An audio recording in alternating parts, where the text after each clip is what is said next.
Okay, good morning. Really cool to have you here. Welcome to Chemistry 222. I hope you had a great winter break. I hope you had a great new year.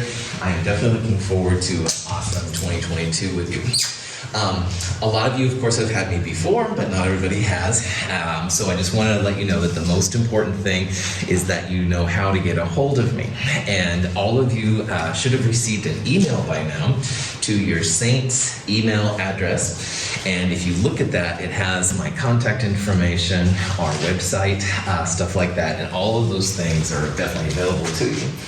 I'm going to put my email address up here one more time. It's mike.russell@mhcc.edu. And this is by far the best way to get a hold of me. Anytime you have questions on literally anything, where do I park, do I need a textbook for the class, whatever, you let me know, and I'm happy to do it. Your questions are never dumb to me. My answers might be dumb, so you can ask again, definitely, but your questions are not dumb, and I want to make sure that's clear. Today, what we're going to do, basically as an overview, is this is just like a welcome, all right, saying hi and stuff like that, and it's really cool to have you all here. For Wednesday, I do want to point out that if you could do a couple of things, that would be really cool. On Wednesday, if you could bring a printed copy of our first lab, which is called the Copper Cycle Lab, that would be awesome. You can get it from the very front of the website, mhchem.org/222, or you can even get it from Discord. There's an assignments channel, and it lists it there. But bring a printed copy, all right? You'll need it, especially, there's a lot of little instructions on this lab. It's a fun lab and stuff. You have a lot of cool things to do, but do bring a printed copy. Also, if you could bring both your calculator and, if you have them, some safety glasses to lab, that would be really cool too. The first part of lab on Wednesday, which will be in this room, by the way, at 8 o'clock, we'll just kind of have an overview how the class works and stuff like that. I will go through a couple of sample problems to kind of make sure that you're up to speed with the kind of things we're going to see this class. A calculator will be helpful if you have it, so bring it if you have it. This lab is a lot of fun with a lot of chemicals, a lot of craziness. So definitely make sure you bring some safety goggles, safety glasses, any kind or fine. You can go to the dollar store and get one of theirs. If you want to buy a fancier pair, that's great too. They're like $15, $20. They'll last you all the way through a whole chemistry degree if you want. Just something to keep your eyes safe, all right? We're going to be dealing with some pretty strong chemicals and stuff, and I want you to make sure that everything's cool. Most of how the class works and stuff, we will talk about on Wednesday. That'll be the first thing that we launch into and stuff when things begin. But that being said, do any of you have questions on things that you'd like to answer right now? Because I'm here for you all is what I'm here for, you know. So, any questions? All right. What I will be doing is I'll just be lecturing through Chapter 7 today and stuff, and if you do have questions at any time, let me know. This is the lecture part of Chem 222. It's always on Mondays from 9 o'clock till noon or so. I do record the lectures. That's what this apparatus is for right here. None of you should be in there, but on the other hand, if you are worried about being on video, which is fine, then just realize I am recording. The lectures themselves are usually up by Monday afternoon. I start working on them right after class and stuff. I do recommend, if you're interested, I have some lecture notes that you can print out for these different chapters. So instead of writing down like 3 grams of this and 5 milliliters of this, what's the molarity? This is one way that you can just look at this and then write notes on the side. Hopefully it makes your note-taking easier. Anyway, these lecture notes, are on our website under problem sets and handouts. There's a black and white version and a color version, and whatever you want to use is fine. It's not required by any means, but it's something to do if you're interested. Now, the labs themselves will be on Wednesday morning. They'll be from 8 a.m. until 11:50 a.m. We'll always start in this room, 1303, and we'll be here roughly until 10 o'clock-ish, give or take a little bit. And after that, then, we move to 2507. And 2507 is the actual lab room. So we've got, different types of floors and stuff, so it's better. Like I said, for this Wednesday, if you could bring a printed copy of the lab, the copper cycle lab, you will be good to go. A pair of safety glasses will definitely be important as well. The labs themselves, this lab especially, pretty fun, lots of crazy chemicals, so I would like you to be safe and stuff. So. And then finally, I'll mention this more on Wednesday, but crazy COVID. Anyway, crazy COVID, that being said, when you come to campus, all right, definitely a mask is important, all right? If you're having a drink of something, it's not the end of the world, but try to wear the mask as much as possible. I have seen security once in a while get after people for not wearing masks, which is cool. You also are supposed to complete this questionnaire each day you come to campus. So like for my class, that would be you fill this out on Mondays and Wednesdays. It's pretty chill. They should be sending you an email around 4 a.m. every day. And this is something I do too, by the way. And if you click on it, I think there's like 2 questions. And if you haven't had any symptoms, just go no and no. That's really simple. And then that's what you need to do for this questionnaire. I find this annoying, but I know that this is something that a lot of people in the country do. And I was telling some of you earlier that I have a friend that works in the pharmacy department at the Mount Hood Hospital, and he has to do this every day himself. And if he doesn't do it, his supervisor comes down on him. So this is Mount Hood's version to try and do it. We want everybody to be safe and healthy and all that jazz. Any questions on this kind of stuff? So. If nothing else, just know how pleased I am to have you here. Every class of chemistry gets a little cooler when you get a little further and stuff. So Chem 222 is cooler than Chem 221, I think. And I'll try and share with that all as we go through this course. Again, if you have questions on anything, let me know. But without further ado, we'll get into the material. Chem 222 extends Chem 221. At the end of Chem 221, we talked about how electron configurations were so important. We talked about, for example, how carbon is 1s2, 2s2, 2p2, stuff like that. Well, that's great, but now what we're going to do is start thinking about the molecules more, all right, and how the molecules come together. Some of these are pretty simple, like water, boron trifluoride, ammonia, my basically deity caffeine, and even things like cocaine, which of course I just say no, kids, but anyway, all of these things, if you look at them from a chemist's perspective, the bonding angles are all over the place, all right? Like you can see how water is 8, which is H2O, of course, has kind of a bent, like a V-like structure. Ammonia is not flat, it's got a little pyramid structure, but boron trifluoride is. And we're going to be looking at the rules that go into making molecules. So you can actually visualize what the molecule looks like by just a simple analysis of the different pieces and stuff that goes together. And it's not too complicated. We'll look at some of the theories used to describe like why ammonia is this way and boron trifluoride is that way. And we'll also look a little bit then at organic chemistry, which is really where all of this stuff comes together. So we're really going to start looking more now about molecules, like how they're made, why some combinations are possible and some combinations are not possible, and you'll be able to make sense of all these things, from water all the way up to cocaine and other substances. Woohoo! All right.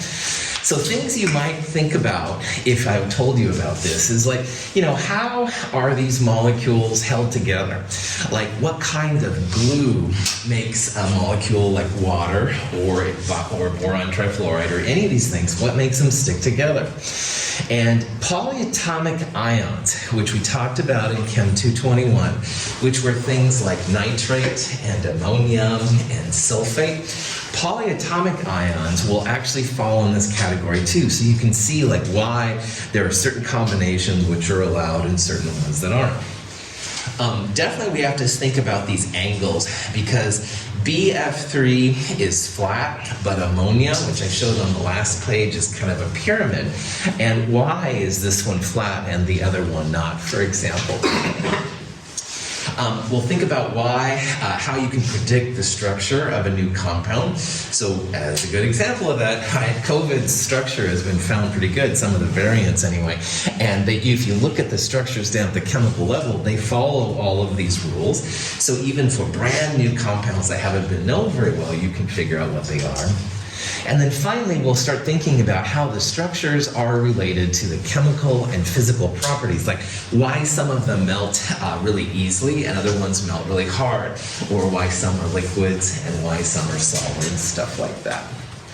So that's kind of going to be the focus here of Chem 222. The first 3 chapters will tackle all of these except for the last one. And the last one we'll start looking at in the chapters after this first section. So it's pretty cool. So I like to think of Chem 222 as being definitely related to structures and geometry, stuff like that. It's pretty cool, but I'm biased, right? Questions? Now, in Chem 221, we talked a lot about the 2 extreme forms of ionic bonding. And in Chem 221, we focused a lot on ionic bonding. And ionic bonding is a kind of a glue, all right, that holds the molecules together.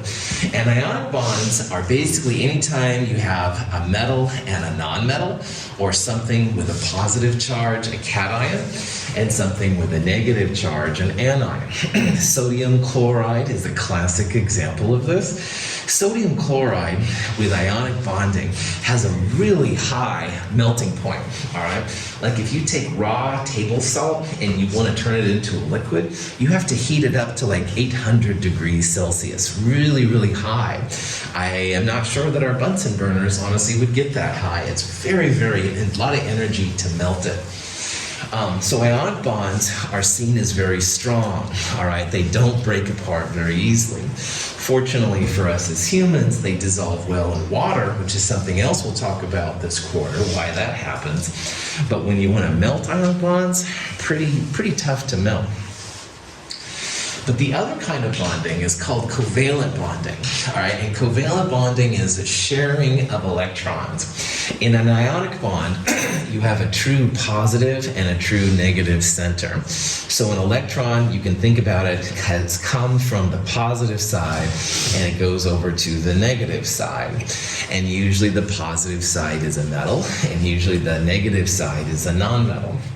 Covalent bonds are also a type of glue that hold molecules together, but in a covalent bond, electrons are shared, all right? So this is dinitrogen, N2, and the electrons from the first nitrogen atom are being shared by the second nitrogen atom, and the electrons from this one are being shared by the first one. So covalent bonds are certainly not as strong as ionic bonds, all right? Like nitrogen itself is a gas at room temperature, which means it's not held together very strong. On the other hand, we're going to see that in this section, the covalent bond is going to dominate because covalent bonds are more flexible. They have a lower energy to make them melt and stuff like that. So there's a lot of flexibility involved with that, and life itself needs flexibility, all right?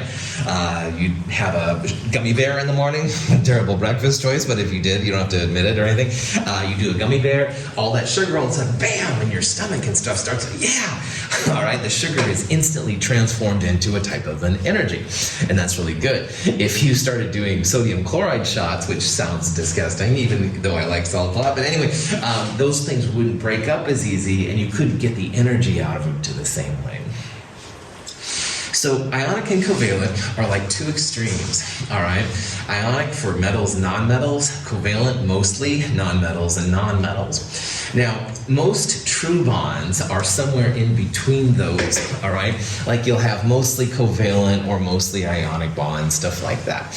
We're not going to worry about that too much, but do realize that when we talk about covalence with partially positive sides, this is kind of what we're referring to. Now, there's also a third type of bonding, which I will mention very briefly in an upcoming section, which is called metallic bonds. And metallic bonds are for pure metals. And when you have a pure metal, there's a different kind of a bonding that occurs. It's a very interesting kind of bonding, but it is a third type of bonding. And in December of 2018, they came out with a fourth kind of bonding, which is called metavalent. And metavalent bonding is used for metalloids. So metallic we'll talk about briefly. I won't mention metavalent again. However, I did want to point out that this is something that happens. Chemistry is constantly being updated, and it's something you could run into. By the way, on the periodic table, either the left or the right-hand side, there's this kind of dark blue line here that somebody put in, which is nice. This is what they call the metalloid line.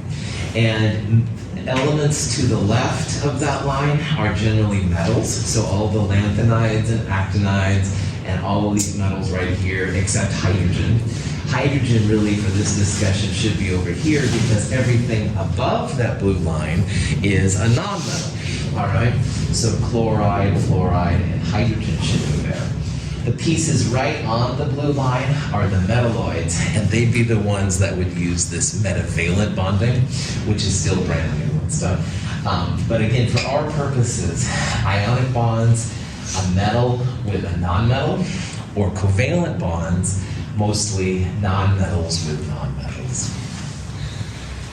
So that was a very fast overview of a lot of things from Chem 221. If anybody has any questions, it's totally cool to ask, because if you were like me, you didn't think about chemistry probably a lot over the break, but I'm sure you all did, but all right. So, excuse me, this is kind of an overview of covalent and ionic, the ones we're going to focus on mostly, and a little bit on metallic as well. So covalent, generally, nonmetals and nonmetals, sometimes metalloids can kick in there. Bromine is one of the diatomics. Have no fear of ice clear brew. The brew is the bromine, so that's one of the ones that exists in pairs. And these guys just share their electrons. So you don't have like a Br minus one and a Br minus one. These are two neutral bromines coming together. Ionic bonds are usually when you have metals and nonmetals together, like sodium chloride. Very, very strong bonds. Electrons are actually transferred from the metal to the nonmetal. These will be important too. Now, metallic is one we'll talk about later. Metallic is for pure metals and alloys of metal, which is combinations of them. We'll talk more about this later, but metallic only comes in if you have a pure metal. So like this is copper, that would be a time that you think about metallic bonds. You could also have pure magnesium, pure sodium, pure mercury. Any questions? Most of Chem 222 will be about the covalent bonds, all right? But there's one thing that helps us even with covalent bonds, which is really something we use for ionic bonds in Chem 221. So I just want to go over briefly here how we figure out how strong an ionic bond is, because it will be helpful in what we're going to talk about. This picture right here is something called Coulomb's law. And Coulomb's law is something that in physics you'll definitely do a lot more with. And you can actually calculate forces between ions. So the positive would be like the cation, the negative would be like the anion or the electron.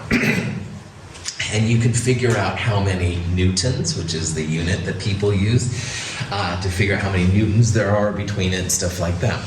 But just like we talked about last term, we're not going to use Coulomb's law explicitly. We're not going to calculate the forces, but we will use the parts that are right here to figure out how strong forces are between positives and negatives. And if you look right here, the top part, the numerator, is the number of positive charges and the number of negative charges.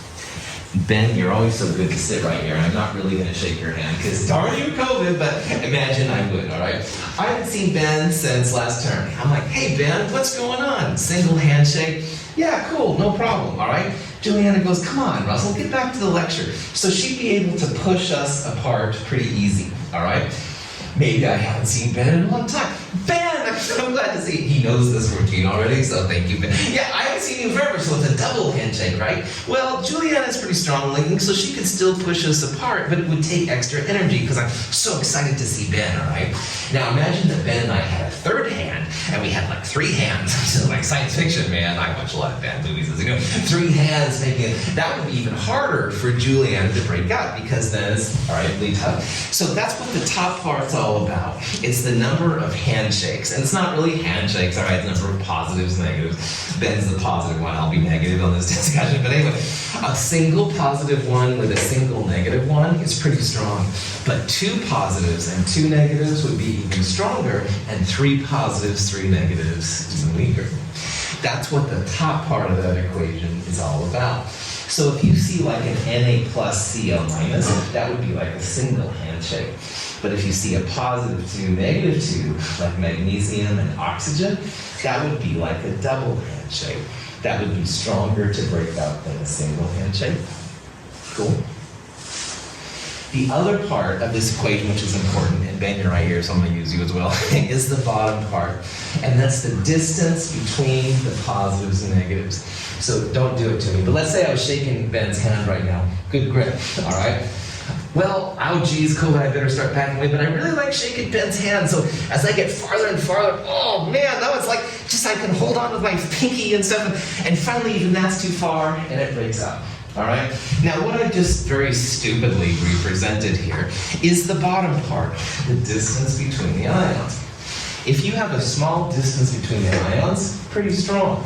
But as the distance gets farther and farther, it's harder for me to keep shaking Ben's hand until finally it's like only pinkies or only single finger, and then it's too far, I can't even do that. So what that shows is that as the distance between the positives and negatives gets greater and greater and greater, the force gets weaker. So it's not as strong. All right? So Coulomb's law, again, we're not going to like calculate things, but it's really helpful to see when bonds are strong and weak. One thing that makes them strong, positive 1, negative 1, is weaker than positive 2, negative 2, and that's weaker than if you had a positive 3, negative 3. The other thing that makes a bond strong is the distance between them. So if you're close, it's strong. If you get farther, it gets weaker and weaker, and then finally there's a place where it doesn't. Questions on that? Okay, so here's some examples, which I don't know if they show it better or worse, but this is an example of how the 2 atoms come together. And this right here is the distance, the D part right there. It's the distance between the center of the atoms. So you have like a radius between the lithium ion and the fluoride ion. That's how they calculate these D things right there. All right? This part right here tries to show with red arrows the top part, the strengths of the bonds. So the top part is a positive 1, negative 1, and it's fairly good. But boy, if you can get to a positive 2, negative 2, even stronger, all right, even more powerful than it was before. And if you had a positive 3, negative 3, you'd have even a darker red arrow kind of going across. This part right here is the latter part I was trying to do with Ben. This is a small distance between the atoms, and it's pretty strong. But as you get to larger atoms, or the atoms get farther apart from each other, then this distance gets larger. And as the distance goes up in the denominator, your force goes down. That just means it's not going to be held together quite as strong. Okay? Any questions on that? Okay. One thing from Chem 221 that will be helpful in this discussion is we looked at some periodic properties of atoms and ions, which is basically, if you think about this rectangle as a periodic table, so hydrogen would be up in the upper right, helium would be like here, francium would be down there, and probably radon would be like here. So this is a really cheesy periodic table. But sizes on the periodic table generally increase as you go left and down, all right? So this is where this can be really helpful because atoms towards the bottom of the periodic table will be bigger and atoms towards the top of the periodic table will be smaller. So if you had, for example, a lithium chloride versus, say, a rubidium chloride, well, lithium is a smaller atom, so it can get closer to the chloride a lot easier. But rubidium is a bigger atom, and so the distance is bigger here than it would be right here. So this is one way that lithium chloride holds onto itself a lot stronger than the bigger rubidium chloride does. Any questions on that? Awesome. If you have a stronger force, it's going to mean you have a higher melting point, boiling point, stuff like that. So that's why it's kind of helpful and stuff. So, and as you have a weaker force, then you'd have a lower melting point, jazz like that. Cool. All right. There's one question about this in problem set 1, and that's what I'm bringing it up. And it basically says which one has the higher melting point. Well, this is what you'll use, all right? You'll think about the forces probably mostly. However, I think one of them was about the distance. And again, as you go down the periodic table, the atoms get bigger and bigger and bigger, so it's harder to make handshakes with the other atom. Cool? All right. But like I said, most of the time in this class, we're not going to focus on the ionic bonds. We're going to focus more on the Concept 3 distinct electrostatic interactions with each other. The electrons repel. Similarly, the nuclei repel each other. Finally, the electrons on each atom are attracted to the nucleus of the other atom. When this attractive force is greater than the combined repulsive forces, a chemical bond forms. So when you have a covalent bond, it's a sharing of electrons, all right? And they have to be somewhat close to each other in order to share it. But when you think about what makes a bond happen, it's amazing that bonds form at all. This is a general representation of an atom. And the middle part is the nucleus, where the neutrons and protons are.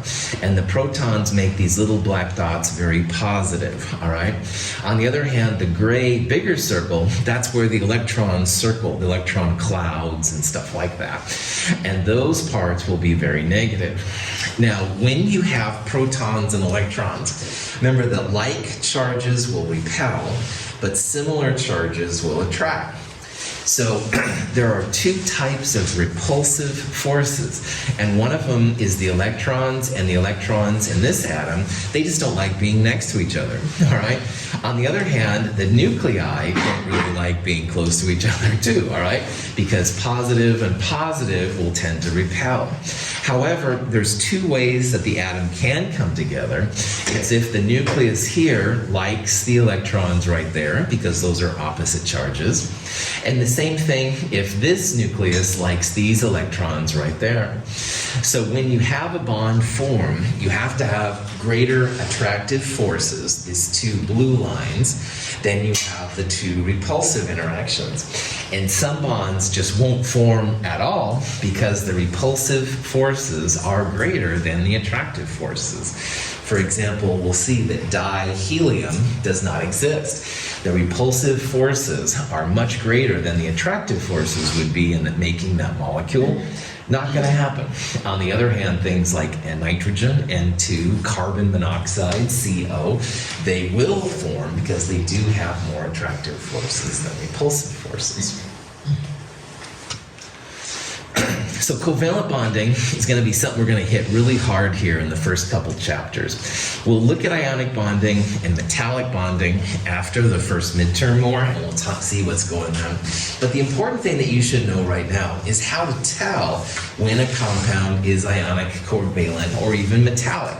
And it's not too difficult. Remember, covalent is basically nonmetals coming together with nonmetals. Anything in that upper right-hand corner plus hydrogen is basically going to make a covalent bond with something else from that section. The ionic bonds will only occur when you have metals and nonmetals, all right? Metals to the left of the line, nonmetals to the upper left of the line. And even though metallic is new, it's actually the easiest one to do. It's when you have just a metal. So copper metal, magnesium metal. You can have even things like bronze, all right, which is a mixture of two metals, but it's going to be just metals together. It's not going to be the other parts of things. Any questions on that? So, what we need to do to talk about electrons and covalent bonding is we first need to look at the rules and how things are put together.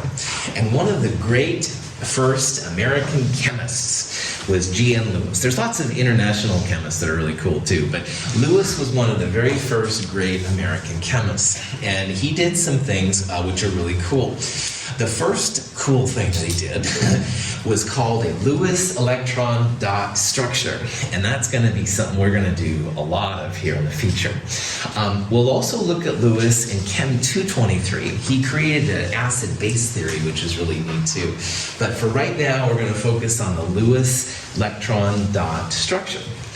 And in Lewis's idea for a Lewis structure, all right, the valence electrons, which are the outermost electrons on the atom, which we'll talk about here in a little bit, they're distributed in a molecule so that you can have either bonding pairs or lone pairs.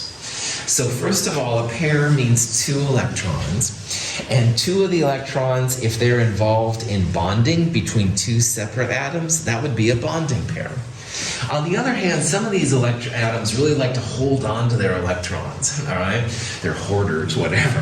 And so some of them will actually keep their electrons on themselves, and those are called lone pairs. So if you can figure out how many electrons a molecule has and how they're distributed as either bonding pairs or lone pairs, that's what makes a Lewis structure. This is not a super difficult thing to do, and it's incredibly powerful, all right? Because if you're going to make a structure for anything from water or ammonia or even caffeine or cocaine for that matter, anyway, you start with a Lewis structure. It's just an incredible, powerful thing that chemists use. And these rules will work on even things like COVID proteins if you get down to the levels of them. So we'll talk here about how to find the number of electrons and then how to find out how many of them should be bonding pairs, lone pairs, stuff like that. So this is HCl, all right? HCl by itself is a gas, usually hydrogen monochloride. If you take that gas and you put it in water, it makes the probably more common hydrochloric acid, which is pretty crazy. But anyway, let's say that we wanted to build a Lewis structure for HCl. Well, we got to figure out where the bonding pairs are, and we need to figure out where the lone pairs are.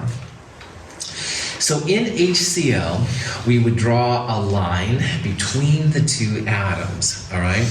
And you can think about that line as being like a connection, the handshake I was doing with Ben earlier. It's a way to keep the Cl and the H together so they don't go drifting off into the Ethernet or whatever. This is called a shared or bonding pair. And if you're going to write a bond pair, make sure that you use a straight line, all right? Don't use dots or anything like that. And that just shows that those two atoms are connected to each other. On the other hand, as we'll see in a little bit, when you do the complete structure for HCl, the chloride has 1, 2, 3 lone pairs around it. So this structure right here, HCl without those two arrows right there, that is a Lewis structure for HCl. Lewis electron dot structure, et cetera, it's all the same. And in the HCl structure, there's one bonding pair, all right, that connects the Cl to the H. And without that, the H and the Cl would go like strangers in the night. On the other hand, the chloride has 3 sets of double dots right there, and those are called lone pair electrons. So around the chloride, you would say there are 3 lone pairs and 1 bonding pair for 4 pairs total. Around the hydrogen, there's only 1 bonding pair. But this is what a Lewis structure looks like, all right? And it's important that the lone pairs be dots, all right? Dot, dot, dot, dot, dot, dot. It's important as well that the bonding pair is written as a line, all right? And the line just designates the difference between if you have lone pairs versus bonding pairs. Any questions on that? Sweet. Okay. Bonds like the HCl bonding pair happen when the orbitals kind of smash into each other. So instead of me being nice and shaking Ben's hand, what's really happening on an atomic level is that the hydrogen has a 1s1 electron, all right? And if you remember this from Chem 221, that's fine, but it's not going to be super important in the long run. So hydrogen has a 1s1 electron configuration. And we wrote it as 1s1. And the 1s orbital is like a big sphere. And you can have like one electron inside it, blah, blah, blah. Does that look familiar? Any questions? Okay. Chlorine has 17 electrons. And if you remember from Chem 221, 1s2, 2s2, 2p6, wow, 3s2, 3p5, sorry, fascinated by the air disquality. Chlorine is number 17 on the periodic table, which means it has an atomic number of 17. That means there are 17 electrons in the neutral atom. The superscripts, when added together, should equal that number. So 2 plus 2 plus 6 is 10, plus 2 is 12, plus 5 is 17. What's important here for this conversation is that in the 3p5, we wrote it in the orbital box notation like this. The 3 p's, there were like 3 orbitals, and 2 of them were full. This is the one that's interesting to us right now, because the p orbitals all look like a figure 8, kind of a p orbital, and with only one electron in it, that's what that electron is right there. So from Chem 221 then, maybe this makes sense. It's usually like 2 electrons per orbital. Well, now it's going to be 2 electrons per bond, all right? And the one electron comes from the 1s orbital, the other electron comes from this 3p orbital, and they smash together to make the bonding pair. And if you smash the orbitals together, we officially call it a sigma bond, all right? So if you see this little symbol, which is a Greek sigma symbol, lowercase sigma, that's what it is. It's like smashing the orbitals together. There's different types of bonds we'll talk about later, but this is the one that we'll see most often. The important part for us, though, is just realize that one of the electrons came from hydrogen and one of the electrons came from chlorine. And when the two of them come together like that, that's when we write that single line. All right, that's a true covalent bond. You're sharing the electrons between them. Questions on that? So each atom has one electron that contributes to the bonding pair. And when you write the H-Cl, the dash is what this part is right here. And it's this part right here in the middle. That's the glue that holds those two atoms together. And it's pretty cool because without that glue, you wouldn't have the HCl bond made and the two atoms would float away and do different things. So this is a more detailed version of what these bonds are all about. Now, like I said, over the break, if you didn't think about chemistry and you're like, 1s what? You know, chlorine has 3p what? Don't lose any sleep about this because I'm going to show you some rules here in a second that will kind of circumvent using these things. But if you want to know the ultimate truth of how these things go together, this is what you can do. Any questions on that?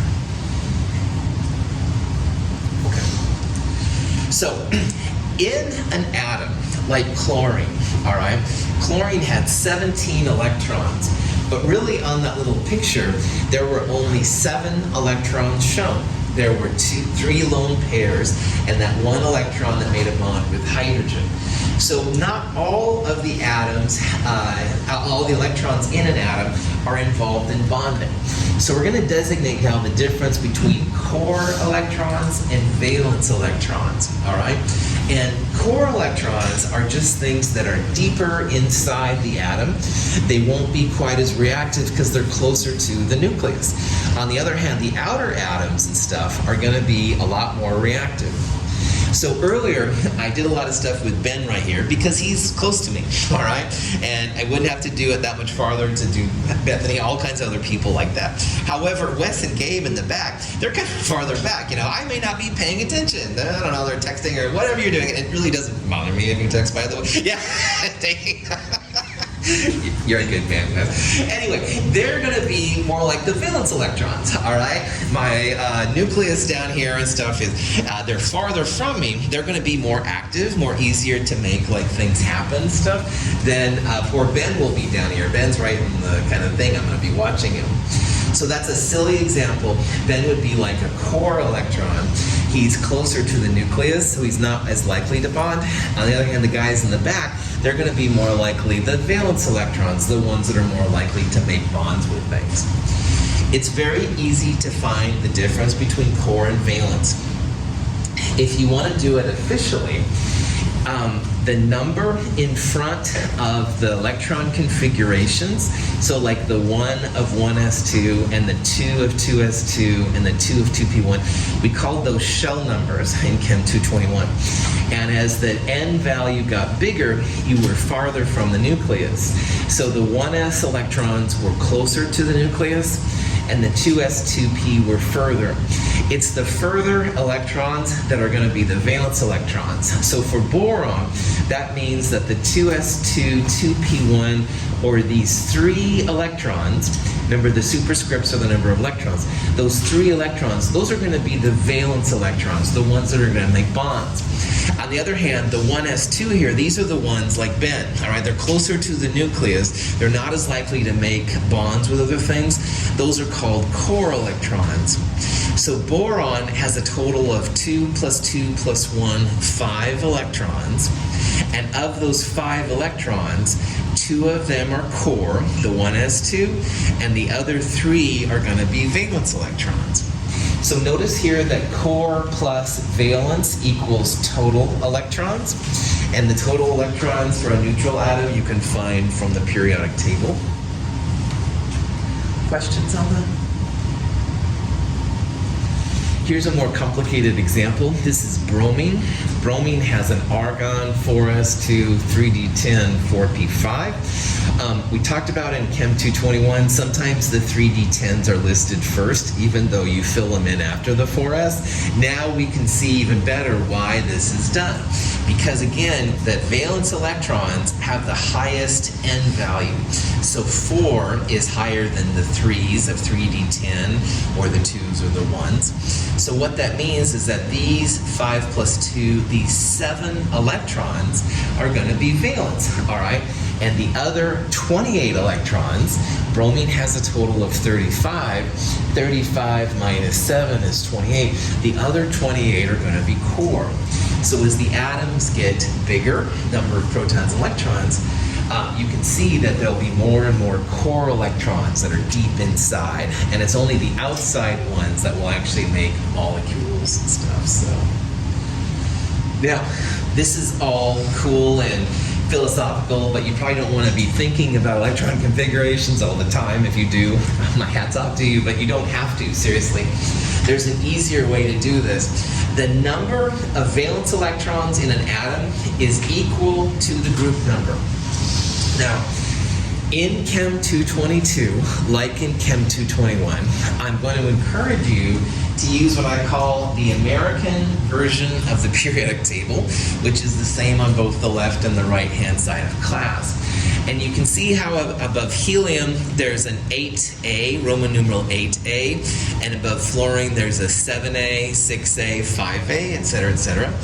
The reason I like using the quote-unquote American version of the periodic table is not because I'm necessarily American number 1, but it's because those numbers equal the valence electrons. So for example, we saw that bromine number 35 down here just a second ago had 7 valence electrons. Well, if you go up to the top, that's group 7A. And everything in group 7A is going to have 7 valence electrons. So bromine, chlorine, fluorine, iodine, all have 7 electrons. On the other hand, over here in group 1A, hydrogen, lithium, if you're going to do sodium below it, stuff like that, they all have 1 valence electron. all right? So group 2 would have 2 valence, group 3 would have 3 valence, 4 would have 4, 6 would have 6, etc., etc. That's why I like using this American version of the periodic table. Helium is not involved in bonding. It is in group 8A. It doesn't have 8 electrons, but so helium's disqualified from this argument. I'm sorry, helium, but the rest of them, this works pretty well. So again, the number of the group number is going to equal the number of valence electrons. Questions? Okay. If you wanted to figure out core electrons, you would take the total number of electrons, which comes from the periodic table. So for example, nitrogen has 7 total electrons. You take the total number of electrons and subtract the valence electrons. So nitrogen is in group 5. It has 5 valence electrons. If I asked you how many core electrons, 7 minus 5, total minus valence, nitrogen would have 2 core electrons. And remember, core plus valence always equals total electrons. Is that cool? Okay. In a normal Chem 222 class, I would encourage you to purchase, if you're interested, what's called an iClicker. iClickers look something like mine here. Your iClicker would be white instead of blue. It's a totally optional thing. iClickers, about $40, $50 on Amazon. The thing about iClickers, which is really fun, well, fun being a relative word, I will put up some random questions. My first one will be here in a minute. And you can participate in it by clicking your iClicker, all right? When you first turn it on, it says, Hi, Chem 222, and you can put it in. I do this as a way, mostly just to keep people involved with the class, so you don't just listen to me babbling forever and ever. It is worth some extra credit if you get an iClicker. If you participate in 6 of the lectures this quarter, you get some extra credit. Is anybody interested in iClickers? Gonna do it? You know, it's totally optional. Okay, then that's fine. That's honestly totally fine. So what we'll do instead then is when I go through this, I encourage you to make your best guess what the answer is. And I don't care if you get it wrong or right. I would, even if you get an iClicker, I don't care if you get it wrong or right. I just want you thinking about it. And then we'll talk about the answer here in a little bit. So just bear with me here when we go through this. So this is the first iClicker question. Woohoo! And it says, how many valence electrons in phosphorus? All right. Well, number of valence electrons equals the group number to the periodic table, left or right hand side. Phosphorus is number 15. So phosphorus, to figure out the valence electrons, you go up to the top right there. That VA, the V is the Roman numeral for 5. That means phosphorus will have 5 valence electrons. So answer D. Woo-hoo. Sometimes it feels like you're in a game show. I know it's really stupid, but anyway, it can be kind of fun, but it's totally optional, and they are kind of expensive, and I understand especially. But you can still go through and try and figure out yourself. Questions on any of them? So when you build a Lewis structure, you first need to know how many valence electrons are in your molecule, because it's the valence electrons that will be part of the process. And once you have the number of valence electrons, then you can start putting them around and seeing the structures that come up. So the number of valence electrons of a main group atom equals the group number. So you look at the formula for the molecule and just add up how many valence electrons there are. Now, generally speaking, the central atom of a molecule, it depends on which group it's in. So we're mostly going to be talking about the main group elements, which are 1A through 8A, but we won't talk about the B groups that much. And I'll talk about those later too, but not for right now. For 1A through 4A, those groups generally have number of bonding pairs equal to the group number.